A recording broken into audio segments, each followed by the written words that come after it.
Dear audience, હું મનોજ ત્રિવેદી મારી ઉન્નતિ કોચિંગ નામની ચેનલ પર તમારું સ્વાગત કરું છું. તો આજે આપણે આ વિડીયોમાં પ્રેઝન્ટ પરફેક્ટ ટેન્સના સેન્ટેન્સ શીખીશું.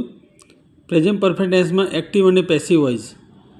તો આ સેન્ટેન્સ ઉપરથી તમને ખ્યાલ આવશે કે કેવી રીતે પેસિવ વોઇસ બને છે. પેસિવ વોઇસના જે સેન્ટેન્સ મેં લખેલા છે એ સેન્ટેન્સ તમારા ગવર્મેન્ટ જોબ માટે બહુ યુઝફુલ રહેશે. તો અગાઉના વિડીયોમાં મેં તમને સમજાવ્યું હતું પ્રેઝન્ટ પરફેક્ટ ટેન્સ. તો એના પછીના જે સેન્ટેન્સ છે આ વિડીયોમાં તમને ખ્યાલ આવશે.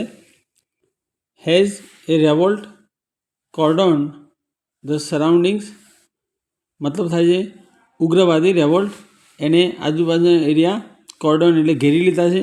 હવે હેઝ અને વર્બ 3 આપેલું છે કોર્ડન, એને કહેવાય present perfect tense.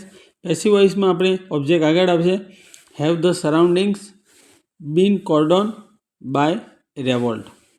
Vote has a 4 woman said. 4 woman મતલબ નોકરાણી થાય. નોકરાણીએ શું કહ્યું છે?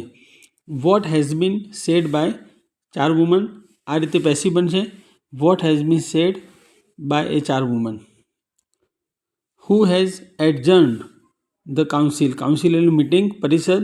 એડજર્ન એટલે મોકૂફ રાખવું, સ્થગિત કરવું. હુ હેડ adjourn the council.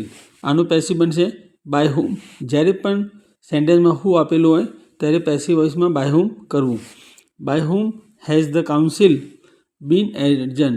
By whom has the council been adjourn એટલે કોના દ્વારા મીટિંગ કે કાઉન્સિલ સ્થગિત કરવામાં આવી છે. So if you like this video, don't forget to subscribe my channel. So keep waiting for the next video.